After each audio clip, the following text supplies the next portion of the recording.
우리 기독교 원력에 의하면 성탄절 전 4주간 동안을 예수님의 탄생과 그리고 예수 그리스도의 다시 오심, 즉 예수 그리스도의 재림을 사모하면서 기다리는 대림절이라고도 하고 다른 말로는 대강절이라고도 합니다. 이 대강절은 주후 507년 투르 공의에서 지정되었고 이 성탄절 전 4주간 이렇게 지키는 절기인데요. 우리 개신교는 종교 개혁 이후에 태어났기 때문에 이 천주교라든지 영국의 성공회 혹은 감리교에서와 같이 이런 절기를 대단히 중요하게 여기지는 않지만, 그러나 그렇다고 해서 우리가 예수 그리스도의 탄생을 사모하지 말고 주님의 재림을 기다리지 말고 나태하고 안일한 가운데 살라는 것은 더욱 아닌 것입니다. 오늘 본문은 예수님이 오시기 약 4천년 전에 장차 여자의 후손으로 오실 메시아, 즉 예수 그리스도에 대해서 성경에 기록한 최초의 복음인데요. 뿐만 아니라 하나님께서 아담과 하와에게 이 가죽옷을 지어 입힌 사건을 통해서 장차 이 여자의 후손으로 오실 예수 그리스도가 그의 죽음이 어떠한 죽음이 될 것인지 이걸 우리에게 말씀하고 있는 것입니다. 오늘 저는 특별히 본문 15절과 21절 말씀을 중심으로 여자의 후손과 가죽옷 이런 제목으로 하나님 말씀을 증거하고 은혜 받고자 합니다. 우리 제목을 한번 따라서 봅시다. 여자의 후손과 가죽옷. 오늘 저와 여러분 모두는 다 여자의 후손이에요? 남자의 후손이에요? 네. 우리는 여자의 후손이 아니고 남자의 후손이에요. 모든 인간은 다 여자의 후손이 아니고 남자의 후손이란 말. 그런데 결론부터 말씀드린다면 예수님만 여자의 후손이에요. 아버지 날 낳으시고 어머니 날 기르시니라는 시조가 있습니다만, 오늘 부정모일로 태어난 저와 여러분들은 다 남자의 후손들이란 말. 무슨 뽕짝이 맞아야 장구를 치지. 우리는 남자의 후손이. 근데 예수님만 여자의 후손이에요. 왜냐하면 예수님은 남자 없이 태어났고 출생했기 때문이죠. 이건 대단히 놀라운 사실인데요. 오늘 본문의 이 5절은 15절이라고 합니다. 같이 한번 읽어봅시다. 시작. 내가 너로 여자와 원수가 되게 하고 내 후손도 여자의 후손과 원수가 되게 할 것이니 여자의 후손은 내 머리를 상하게 할 것이고 너는 그의 발꿈치를 상하게 할 것이다. 네, 내가 너로 여자의 후손과 원수가 되게 하고 내 후손이 또 여자의 후손과 원수가 되게 할 것이며, 그 여자의 후손이 너의 머리를 박살낼 뿐만 아니라 너는 그 여자의 후손의 발꿈치를 상하게 할 것이다. 나는 다소 알듯 말듯한 이런 이 말씀이 우리 성경에 나타난 최초의 가스펠, 최초의 복음이란 말, 최초의 가장 기쁜 소식. 다시 말씀드리면 이제 아담의 범죄로 말미암아 모든 인류는 그 죄값으로 말미암아 영영 회복 불가능한 지옥 형벌 받을 비참한 인생들이었는데, 바로 장차, 그러니까 이 말씀을 하신 이로부터 약 4천년 후에 인류를 죄에서 구원하시기 위한 메시아가 남자 없이, 사내의 도움이 없이 동정녀 처녀의 몸에서 이제 아들을 낳을 것인데, 그 아들, 즉 여사의 후손이 우리를 죄 가운데서 구원할 구세주가 될 것이라고 여기 말씀하고 있는 것입니다. 그런데 여기 그렇다면 구체적으로 여기 여자의 후손은 예수님, 즉 메시아인 그리스도를 말씀한다고 했는데, 뱀의 후손, 뱀은 무엇을 가리키는가? 여기 뱀은 실제 뱀이긴 하지만 바로 이 마귀의 사주를 받은 뱀이라고 할 수 있습니다. 그러니까 이 뱀의 후손이라고 하면 이 오늘날 이 사탄 마귀일 뿐만 아니라 그의 사주를 받은, 아니 그의 절개 무리들인 귀신들까지 다 포함된다고 할 수 있겠죠. 그러니까 예수님, 즉 여자의 후손인 예수 그리스도를 이 사탄이 머리를 이 말하자면 십자가에 못 박혀 죽이게 하는 건데, 결국은 그러나 그 십자가의 사건을 통해서 여자의 후손 예수님께서는 그 사탄의 머리를 박살낼 만큼 아주 파괴할 것을 우리에게 가르쳐 주는 것입니다. 다소 좀 어렵게 들릴 수 있습니다만, 이 뱀의 후손은 바로 마귀 사탄을 가리키고 그의 추종 세력들을 가리킨 반면에, 여자의 후손은 메시아, 즉 남자의 도움이 없이 동정녀에게서 잉태된 예수 그리스도를 의미한다는 것. 우리가 지난주에 살펴본 것처럼 보라, 처녀가 잉태하여 아들을 낳을 것이요 그 이름을 임마누엘이라 할 것이니라 라고 우리가 배웠고, 또 갈라디아 4장 4절에 보니까 그러나 때가 찼을 때 하나님께서 자기 아들을 보내셔서 여자에게 나시고 율법 아래 나게 하셨다고 성경은 증거하고 있습니다. 여자에게 났단 말이에요. 때가 찼을 때. 그러니까 이 복음의, 이 최초의 복음이 선포된 이래 약 4천년이 지난 시점, 이제 인류를 죄에서 구원할 메시아를 보낼 때가 찼는데, 하나님께서는 그 메시아를 여자에게서 나게 하셨다고 이렇게 증거하고 있습니다. 그러므로 여자의 후손은 곧 여기서 예수 그리스도를 가리키는데, 예수 그리스도와 이 사탄은 이 원수관계, 대적의 관계에 있음을 이 창세기 3장 15절은 증거합니다. 내가 너로 여자와 원수가 되게 하고 내 후손도 여자의 후손과 원수가 되게 할 것이니, 내 후손은 바로 이 마귀 사탄을 가리키고 그의 추종자들을 가리키겠죠. 반면에 여자의 후손은 이 메시아, 즉 예수 그리스도를 가리킨단 말. 이 창세기 3장 이후의 인류 역사는 그러니까 뱀의 후손과 여자의 후손 사이의 갈등이라고 할 수 있는데요. 이제 당장 창세기 4장에 넘어가면 아벨과 이 가인의 이 갈등이 시작되죠.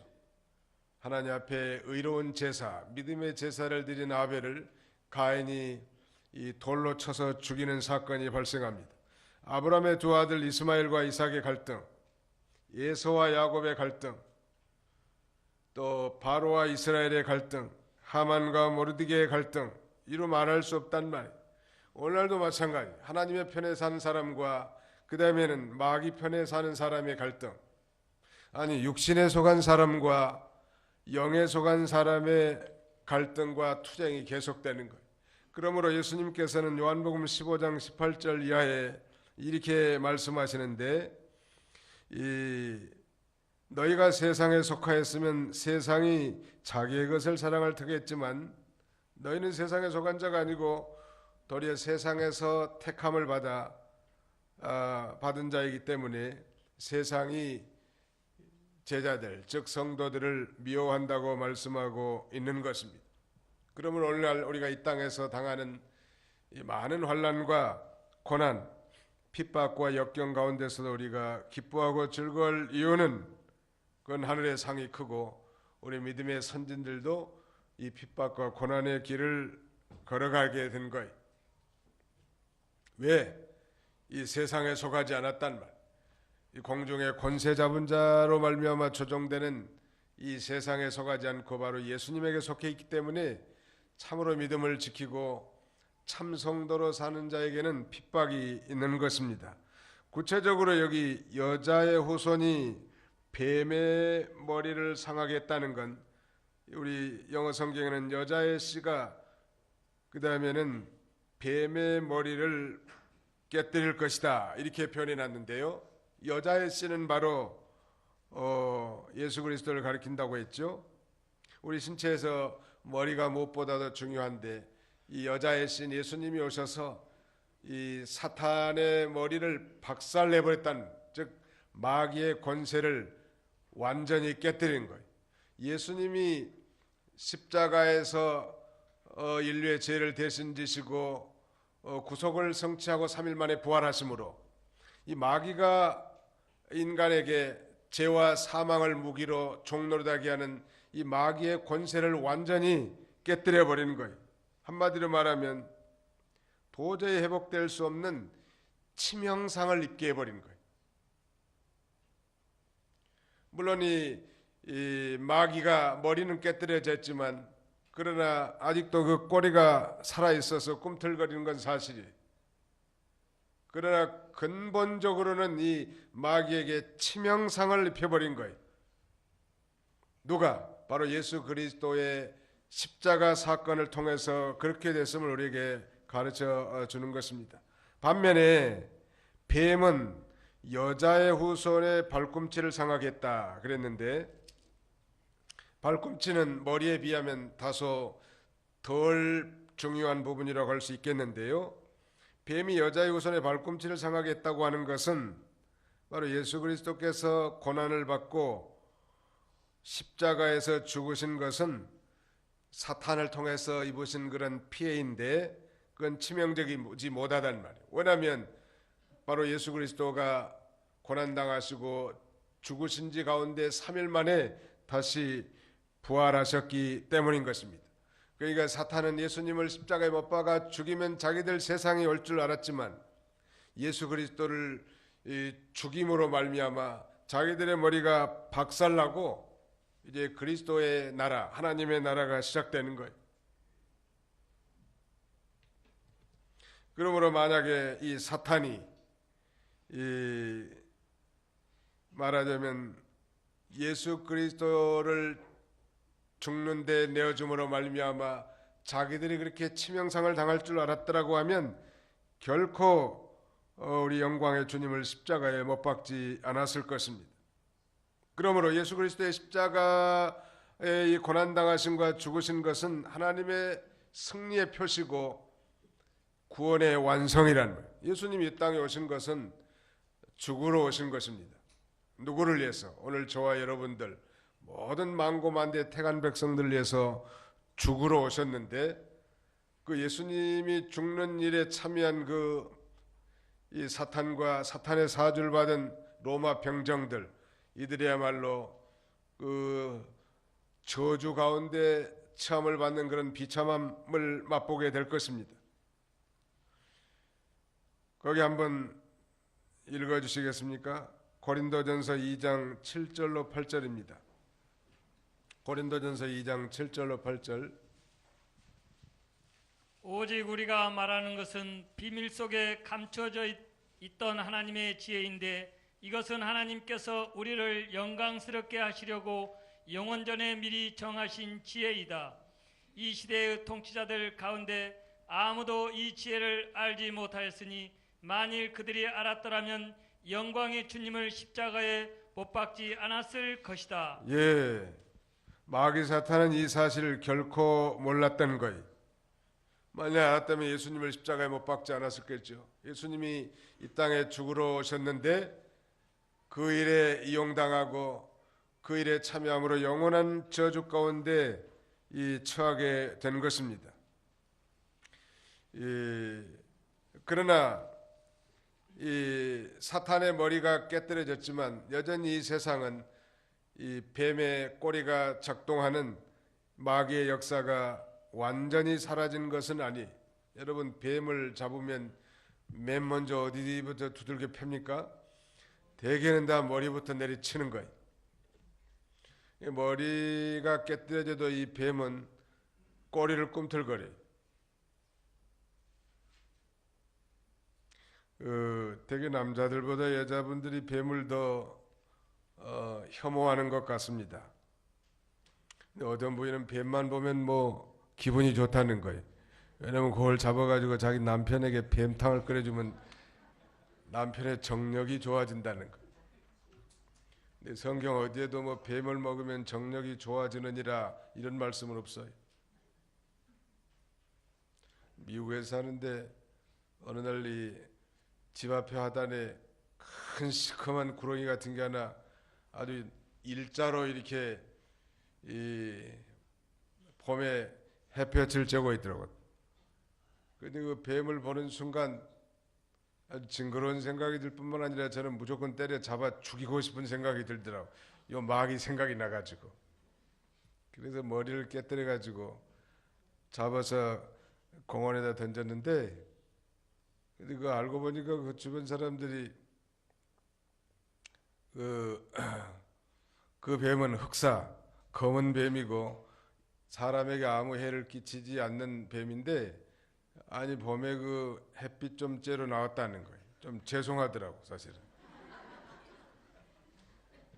아니 본능적으로 뱀만 보면 죽이고 싶은 마음이 생긴 것이, 사실은 이 태초에 이 뱀이라는 존재는 다 선하게 지음받은 존재인데, 마귀란 녀석이 그 뱀에게 들어가서, 즉 뱀의 사주를 받은 뱀이, 즉 마귀의 사주를 받은 뱀이 하와와 아담을 꼬여서 그야말로 하나님의 언약을 어기게 하고, 그 죄값으로 이 세상에는 죄가 들어오고 죄로 말미암아 사망이 들어오고 우리 인생에게 불행이 들어온 거예요. 그런 생각을 하면 좀 그런데, 사실은 뱀이 무슨 죄가 있겠습니까? 그러나 여전히 마귀는 예수님의 십자가의 사건과 그의 부활하심으로 말미암아 그의 권세가 다 깨뜨려졌지만 여전히 남아있는 꼬리의 권세가 남아있어서 오늘날도 우리로 하여금 믿음 생활을 바로 하지 못하게 하고 하나님 나라에 손해를 주고 어떻게든지 이 성도를 타락케 하는데 앞장서고 있다는 말. 그래서 베드로 사도는 그의 이 일반 서신에 보면 이렇게 당부하면서 편지합니다. 근신하라 깨어라. 너희 대적 마귀가 우는 사자와 같이 두루다니며 삼킬 자를 찾나니 너희는 믿음을 굳게 하여 저를 대적하라. 이 마귀가 지금부터 2000년 전에 십자가의 사건을 통해서 머리가 박살났는데 여전히 꼬리와 같은 그런 역사로 성도를 미혹하고 넘어뜨리고 죄짓게 만들고 믿음 못쓰게 만들고 타락하게 만든다는 말. 그러면 날마다 이 삼가 조심하고 깨어서 기도하고 말씀에 굳게 서서 그 모든 마귀를 물리치라는 거예요. 그 다음에 두 번째 주제는 이 가죽옷입니다. 그 21절을 보실까요? 여호와 하나님께서 아담과 그의 아내에게 가죽옷을 만들어 입히셨다. 이 첫사람 아담과 하와가 범죄했을 때 인간에게 찾아온 이 첫 번째 이 현상은 바로 이 부끄러움, 수치심이었습니다. 죄를 범한 그들의 이 수치와 부끄러움을 느끼기 시작했는데, 그래서 자신들이 그 부끄러움, 수치를 가리기 위해서 무화과 나무 잎사귀를 따서 그것으로 말하자면 옷을 만들어서 그 수치스러운 부분을 가리게 됐습니다. 그 이전에는 에덴 동산에서는 뭐 아담과 하와가 다 옷을 입지 않았다고, 그래도 전혀 부끄러움이 없었습니다. 그러나 범죄하니까 서로 죄를 전가 떠넘기면서 이제 부끄러움을 느끼기 시작했고, 그 부끄러움을 가리우기 위해서 무화과 나무로 옷을 만들어 가지고 소위 무화과 나무 드레스를 만들어서 입은 거예요. 근데 문제는 이 무화과 나무 옷을 입었는데 햇빛이 쨍쨍 내리쬐면 이 무화과 나무 잎사귀가 다 말라 비틀어져서 다시 그 수치스러운 모습이 다 드러날 수밖에 없단 말이에요. 이 무화과 나무의 잎의 의미는 구원을 위한 인간의 노력을 상징하는 것입니다. 여러분, 구원이 무엇입니까? 이 구원이라고 하는 것은 모든 죄를 사함받는 것이 구원이라고 할 수 있습니다. 아들 낳으린 이름을 예수라 하라. 이는 자기 백성을 저희 죄에서 구원할 자이십니다. 예수님은 바로 구원자신데 도대체 뭐에서 구원해 주는 분이란 말이에요? 죄에서 구원해 주신 분이요. 그러므로 오늘 우리가 하나님 앞에 정말 예수 그리스도를 만나기 전까지 철저한 죄인이라는 사실을 인식하는 것이 구원받는 첫걸음이고, 그 다음에는 그 죄의 문제를 해결해 줄 분은 오직 구원자이신 예수 그리스도밖에 없다는 사실을 인정하고 그 예수 그리스도를 믿음으로 우리는 죄사함, 즉 구원을 얻게 되겠는데, 이 모든 인간은 다 본능적으로 구원의 필요성을 느끼는데, 그런데 그 방법이 다 잘못됐단 말이에요. 구원을 얻기 위해서 윤리를 철두철미하게 지키고, 구원을 얻기 위해서 철학을 숭상하고, 구원을 얻기 위해서 율법을 지켜나가고, 아니 구원을 얻기 위해서 정말 선한 일, 착한 일을 부지런히 한다고 그래서 죄의 문제가 해결되고 구원을 받는 것이 아니란 말이에요. 우리의 이 더럽고 수치스러운 부분을 진정으로 가려주는 것은 바로 예수 그리스도를 믿는 것뿐이, 믿으시기 바랍니다. 로울이라고 하는 이 작시 작곡가는 우리 찬송가, 이 옛날 찬송가 343장에 울어도 못하네, 이런 찬송을 작시하고 친히 작곡했는데요. 그 가사에 보면 울어도 못하네, 눈물 많이 흘려도 겁을 없게 못하고, 죄를 씻지 못하니 울어도 못하네. 아무리 통탄하게 울면서 자기가 되지 못한 것을 붙들고 운다고 해도 죄의 문제를 해결하는 받을 수 없고 구원받을 수 없다는 것. 그 두 번째 단락에서는 힘써도 못하네, 이 말과 뜻과 행실이 깨끗하고 착해도 다시 나게 못하니, 즉 거듭나게 못하니 힘써도 못하니. 아무리 무슨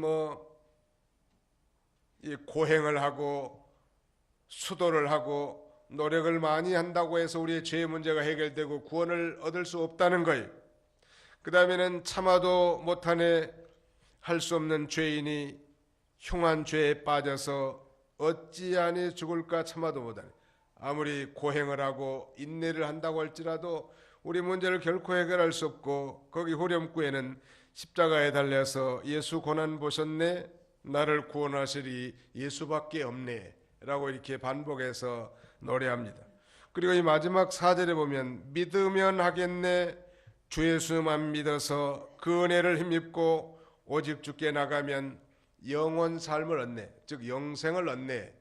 즉 예수 그리스도를 믿음으로 말미암아 우리의 수치스러운 죄의 문제가 다 해결되고 하나님 앞에 의롭다고 인정을 받고 이 영원한 생명을 얻게 될 것을 우리에게 가르쳐 주는 것입니다. 그러므로 이 무화과 나무 잎으로 옷을 해 입었다는 것은 하나님의 방법이 아니라 인간의 선행과 노력, 인간의 공로로 구원 얻고자 하고 하나님 앞에 나가고자 하는 그런 인본주의적인 이 불완전한 노력의 상징이라고 할 수 있습니다. 우리는 바로 예수 그리스도의 피로 말미암아 모든 죄를 사함받고 구원을 얻어서 하나님 앞에 나갈 수 있는 거예요. 그래서 이사야 선지자는 인간의 행위가 인간의 구원을 이룰 수 없다는 사실을 이렇게 설명하면서 그들이 짠 것으로는 옷을 만들 수 없고 그들이 만든 것으로는 자기를 덮을 수 없다. 그들의 행위는 죄악의 행위이고 그들의 손에는 포악한 행동이 있다라고 말했는데요. 사람이 스스로 만든 것으로는 결코 자신의 죄나 자신의 수치심, 즉 부끄러운 것을 은폐할 수 있는 옷을 만들 수 없다는 거예요. 인간의 선행이나 노력으로는 자신의 수치와 부끄러움을 가릴 수 없고 구원을 받을 수 없다는 거예요. 그렇다면 우리의 죄와 부끄러움을 완전히 덮어버리고 하나님 앞에 정말 완전한 의인으로서 구원받을 길은 없을까요? 아니 그런 옷은 없을까요? 바로 오늘 본문은 이렇게 제시합니다. 우리 하나님 아버지께서 아담과 그의 아내에게 가죽옷을 지어 입혔다는 거예요. 무화과 나무 잎에 드레스 가지고는 안 된다는 거예요. 하나님 아버지께서 입혀주신 가죽옷을 입어야 된다는 거예요. 그러므로 무화과 잎 대신 가죽옷을 지어서 하나님께서 입히신 것인데, 여기서 중요한 것은 가죽으로 말미암아 옷을 만들어서 지어 입히기 위해서는 반드시 그 가죽을 내는 짐승을 잡아 죽여야 되는 거예요. 그 짐승을 잡아 죽일 때 피를 흘렸겠습니까? 안 흘렸겠습니까? 짐승의 피를 흘렸단 말이에요.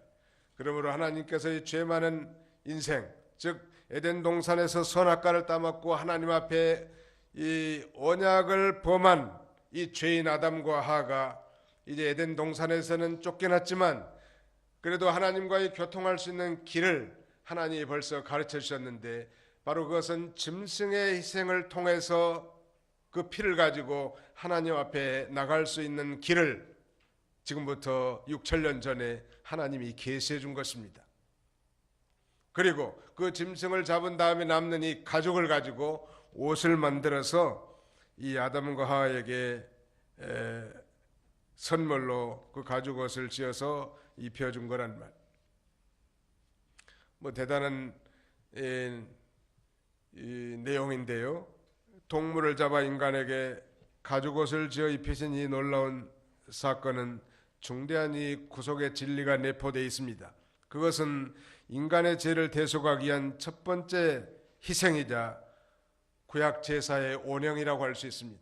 이제 레위기에 넘어가다 보면 많은 짐승들 잡아서 속죄제나 속건제, 화목제나 소제, 이런 번제, 이런 제사를 드려서 이제 하나님 앞에 나가는 거예요. 그 제사라고 하는 것은 이 죄 많은 인간들이 거룩하신 하나님 앞에 어떻게 나갈 수 있는가?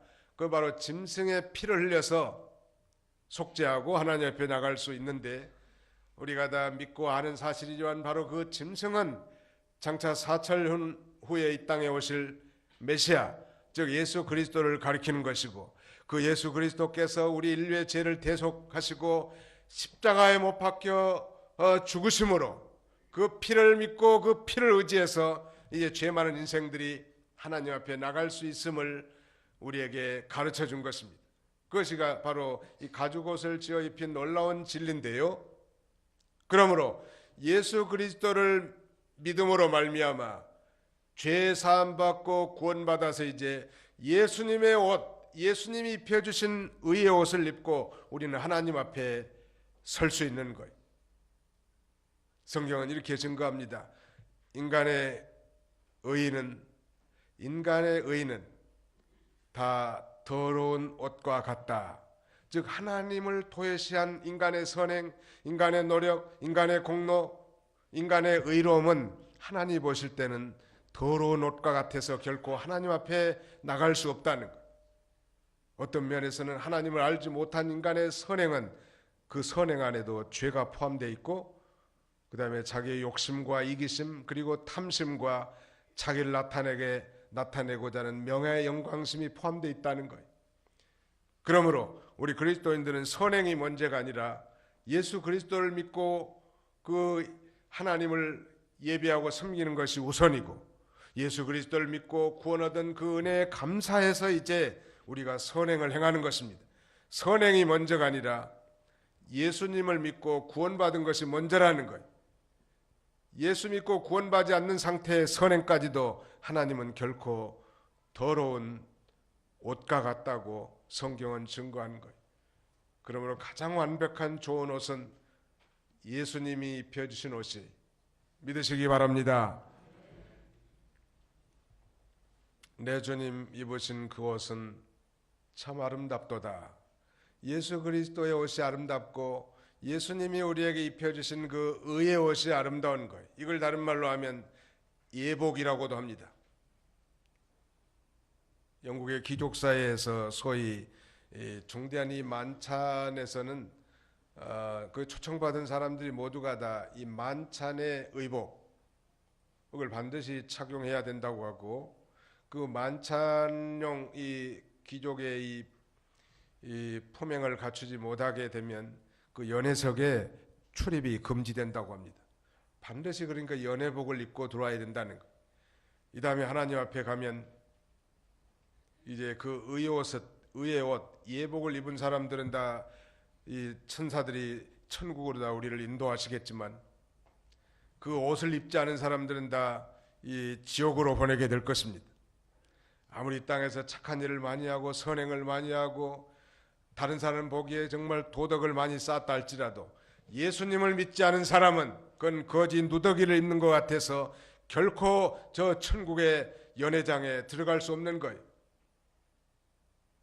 그러므로 반드시 예수 그리스도를 통해서 그 피로 죄 사함을 받고 의의 옷을 입은 자들만이 하나님 앞에 들어갈 수 있는 것입니다.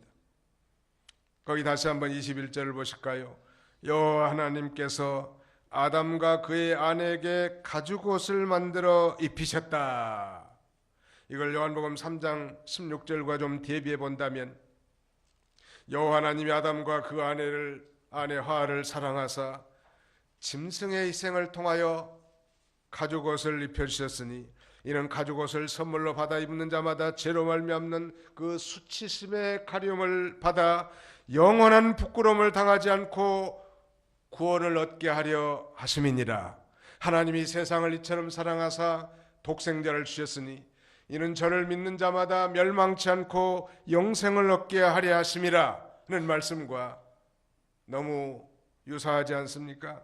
여호와 하나님이 아담과 그의 아내 하와를 사랑하사 짐승의 희생을 통하여 가죽옷을 지어 입혀주셨으니 이는 가죽옷을 지어 입힘을 받는 자, 가죽옷을 선물로 입는 자마다 죄로 말미암는 그 수치와 더러움을 다 가리움을 영영히 받아 부끄러움을 당치 않고 구원과 영생을 얻게 하려 하심이니라. 아담과 하와에게 가죽옷을 지어 입혀준 것은 장차 오실 예수 그리스도의 의의 옷을 우리에게 입혀줄 것이고, 이는 저 지옥의 영원한 멸망에 빠지지 아니하고 저 천국에 가서 영생 복락을 누리게 할 것을 우리에게 말씀해 주는 것입니다. 그러므로 가죽옷은 하나님이 준비하신 희생 제물을 담보로 값없이 우리에게 주신 선물인 것이고, 예수 그리스도의 십자가 희생을 통해서 값없이 우리에게 구원의 선물이 제공된 것과 같다는 거예요. 그러므로 오늘 이 요한복음 창세기 3장 15절에 바로 이 여인의 후손, 내가 너로 더불어 원수가 되게 하고 여자의 후손은 너의 후손과 원수가 되게 할 것이며, 너는 여자의 후손은 내 머리를 깨뜨릴 것이고 너는 그의 발꿈치를 상하게 할 것이다 라고 말했는데, 바로 그 여자의 후손이 인류의 구세주로 이 땅에 오시는데, 그가 바로 이 짐승을 잡아 그 희생 제물이 된 것처럼 예수님이 이 땅에 오셔서 많은 고난을 당하시고 마침내는 저 갈보리 언덕의 십자가에 달려 피를 낭자하게 흘리시고 이 만고먼대의 모든 택한 백성들의 죄를 짊어지시고 단번에 영원한 속죄의 제물이 될 것을 우리에게 예표해 준 것입니다. 사랑하는 성도 여러분, 하나님께서 인간에게 주신 최초의 언약은 우리가 잘 아는 대로 인간의 순종을 전제로 한 영생을 약속한 행위 언약이었습니다. 바로 에덴 동산에서의 언약은 행위 언약이요. 한번 따라합시다. 에덴 동산에서 행한 언약은 행위 언약입니다. 행위 언약이라고 하는 것은 하나님의 명령에 순종하면, 하나님의 명령을 순종하는 전제 조건으로 영생이 보장된 거예요. 그러나 우리가 아는 것처럼 아담과 하와는 하나님의 언약을 에덴 동산에서 지켰습니까? 안 지켰습니까? 불순종했단 말이에요. 그래서 거기서 추방당하는 거예요. 그리고 인류의 대표인 그 아담의 죄로 말미암아 아담의 후손으로 태어난 모든 인류는 그 죄가 유전이 되고 그 죄로 말미암아 사망이 왔기 때문에 모든 사람들이 사망에 처하게 되고 영원한 지옥에 들어갈 수밖에 없었단 말이에요. 그러나 하나님께서 두 번째 언약을 주셨는데 그건 은혜의 언약이라고 하는 것입니다. 인간은 도저히 하나님의 약속을 지킬 수 없는 존재예요. 하나님이 지키겠다고 맹세를 하면서 이제 장차 여자의 후손을 통해서 인류를 구원할 메시아를 보내주겠다고 약속한 것이 바로 창세기 3장 15절이에요. 창세기 3장 15절을 우리는 최초의 복음 혹은 원복음이라고 합니다. 프로토 에반겔리움이라고 하는데요, 최초의 인류를 구원할 메시아를 보내주겠다는 약속이 창세기 3장 15절에 언급되어 있는 거예요. 우리 신학교에서는 입학시험을 치를 때 창세기 3장 15절을 써보라고, 그리고 설명해보라고 이걸 내는데, 이거 잘 아는 사람도 있지만 전혀 모르는 사람들이 많아요. 바로 이 여자의 후손으로 오실 예수 그리스도께서 마귀를 박살내고, 그러나 그 마귀가 이 성도들을 이 발꿈치를 상하게 한 것처럼 예수님을 십자가에 못 박고 성도들을 괴롭히게 될 것을 우리에게 가르쳐 준다고 했습니다. 오늘 전적 타락과 무능력으로 인해 언약이 체결될 수 없는 상황이 된 것인데, 그럼에도 불구하고 우리 하나님께서는 이전 관계로 회복을 위해서 인간의 의지와 전혀 관계없는 하나님의 주권적 은혜로 말미암아 새로운 구원의 약속을 줬는데, 그게 바로 이제 여자의 후손을 주시겠다고 하는 바로 이 은혜 언약이라는 것. 여자의 후손과 가죽옷, 우리가 대충 넘어갈 수도 있는 그런 주제이긴 하지만 굉장히 의미심장한 이 구약 속에서의 복음이고, 창세기에서 나타난 최초의 예수 그리스도에 대한 이 예표라고 할 수 있는데요. 오늘 우리가 바로 이 여자의 후손 오신 예수 그리스도가 오신 그날이 바로 성탄절날이, 그리고 성탄절에 오셔서 그분은 우리의 죄값을 위해서 짐승의 희생을 통해서 가죽옷을 아담과 하와에게 입힌 것처럼 그의 구속 십자가 희생을 통해서 우리에게 하나님의 의의 옷을 우리에게 입혀주시고 우리의 과거와 현재와 미래의 모든 죄까지 다 덮으실 뿐만 아니라 우리의 더러움과 수치스러움을 완벽하게 덮여주셔서 하나님의 법정적 심판 앞에서 하나님께서 너는 의인이다 라고 이렇게 인정해 주는 것. 여러분, 구약시대의 유명한 인물 하면 왕 가운데 다윗 왕을 배제할 수 없겠죠. 우리가 잘 아는 것처럼 그야말로 다윗은 성군이긴 하지만 그 명칭 이전에 그는 살인죄와 간음죄를 범한 가장이 6계명과 7계명을 어긴 그런 인물이요. 그러나 그가 후에 하나님 앞에 정말 인정받고 다윗이야말로 내 마음에 합한 사람이라고 인정을 받는 훌륭한 인물이 됐는데, 그는 그런 죄를 짓고 정말 침상에 뜨고 요가 적시도록 눈물로 하나님 앞에 회개했습니다. 그리고 더 중대한 것은 자신의 혈통, 자신의 후손을 통해서 이 땅에 오실 메시아 예수 그리스도를 믿고 그가 이 인간의 죄를 대속해서 십자가에서 죽으실 것을 믿고 바라보고 심지어는 그의 부활하심까지도 믿고 찬송하는 시들이 시편에 언급되어 있는데, 시편 32편 1절에는 다윗이 성령으로 이렇게 노래합니다. 허물의 사함을 받고 그 죄의 가려심을 받는 자는 복이 있도다.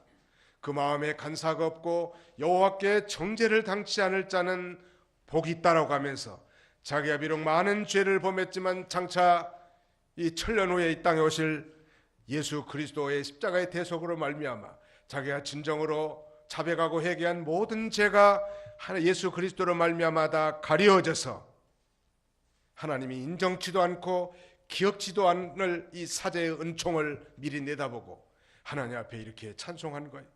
허물의 사함을 받고 그 죄의 가르침을 받은 이 죄 많은 인생이 하나님 앞에 찬송하고 감사하는 거예요. 사랑하는 성도 여러분, 바로 예수 그리스도를 믿는다는 것은 그 예수 그리스도로 말미암아 우리의 모든 죄가 사해졌고, 우리가 예수 그리스도를 진정으로 믿는 자라고 하면 우리의 옛날의 과거와 현재와 미래에 지었던 모든 죄들이 지금부터 2000년 전에 십자가의 구속으로 말미암아 다 해결되었고 이제 하나님이 우리를 인정하는 의인이라는 사실을 당당하게 가지고 나갈 수 있다는 것, 하나님을 이렇게 인정해 주는 것. 그렇다고 우리가 죄를 아무렇게나 지어도 괜찮다는 얘기는 아니에요. 은혜를 더하게 하려고 죄를 더 지을 수가 있는가? 결코 그럴 수는 없지요. 나 같은 죄인을 구원해 주시고 의롭다 인정하신 하나님 앞에 이제는 거룩함으로 사는 거요, 죄에 대해서는 죽고 이제 의에 대해서는 살도록 우리를 그렇게 인도해 주신 거예요. 성탄절을 앞두고 막연하게 성탄절에 들뜬 기분으로 우리가 보내는 것은 옳지 않을 것입니다. 미국에 가보니까 미국 사람들은 뭐 메리 크리스마스라든가 뭐 해피 크리스마스라고 말하지 않더라고. 모든 이 성탄 카드에 한결같이 해피 할러데이 이렇게 돼 있는 거예요. 이건 말하자면 무슨 휴일이라는 거예요. 정말 예수 그리스도의 탄생으로 말미암아 내가 죄 사함 받고 구원받아서 하나님 앞에 영광 돌리고 예수 그리스도를 말미암아 하나님 앞에 참된 평강을 누리는 것을 감사해서 이 보내는 절기가 아니라 크리스마스 연휴가 되라는 거예요. 인사가 이렇게 많이 전락된 시대가 됐습니다. 우리나라도 좀 닮아가는 것 같아요. 우리가 이 크리스마스의 진정한 의미를 깨닫고 여자의 후손으로 오신 그분이 가죽옷을 지어 입힌 것처럼 우리 죄를 대속하시고 십자가에 죽으셨기 때문에 그 예수 믿는 자는 이제 죄사함과 구원을 얻은 영광스러운 하나님의 자녀인 줄 알고 이제 하나님 앞에 거룩하게 살고 의롭고 진실하게 살아서 하나님 앞에 영광 돌리는 그런 저와 여러분들이 다 되시기를 주님의 이름으로 축원합니다. 기도하겠습니다. 거룩하신 우리 아버지 하나님께서 오늘도 온건 각지에서 사랑하는 성도들을 불러 모아주시고 하나님 앞에 예배드릴 수 있도록 은혜 주심을 감사합니다. 하나님 앞에 정말 죄 때문에 나올 수도 없고 하나님 앞에 당당하게 나갈 수도 없는 죄 많은 인생들이었지만은 여자의 후손으로 이 땅에 오셔서 친히 가죽옷을 희생 제물이 된 것처럼 아버지 하나님 십자가의 희생으로 우리의 죄를 다 대신 짊어지시고 십자가에서 도말하시고 부활하심으로 믿는 우리에게 이제 죄사함 곧 구원을 얻게 해주시고 하나님의 자녀로서 영원한 생명을 얻게 하신 은혜와 사랑을 진심으로 감사하옵고 감사를 드립니다. 우리가 아직 죄인 되었을 때 우리가 아직 연약했을 때 하나님께서 독생자 예수 그리스도를 십자가에 못 박아 죽으심으로 우리를 향하신 당신의 사랑을 확증하셨다고 했사오니 그 큰 사랑에 힘입어 우리가 이제 이 하나님을 사랑하고 이웃을 사랑하는 삶을 살게 해주시고 이제는 이 죄에 대해서는 죽고 의에 대해서 사는 삶을 살아갈 수 있도록 도와주시기를 간절히 바라옵고 원합니다. 성탄절 앞두고 우리가 이 기간 동안에 우리를 위해 베풀어 주신 놀라운 하나님의 사랑을 다시 회복하고 힘있게 주님과 동행하는 저희 모두가 다 되게 해주시기를 간절히 바라옵고 예수님의 이름으로 기도하옵나이다. 아멘.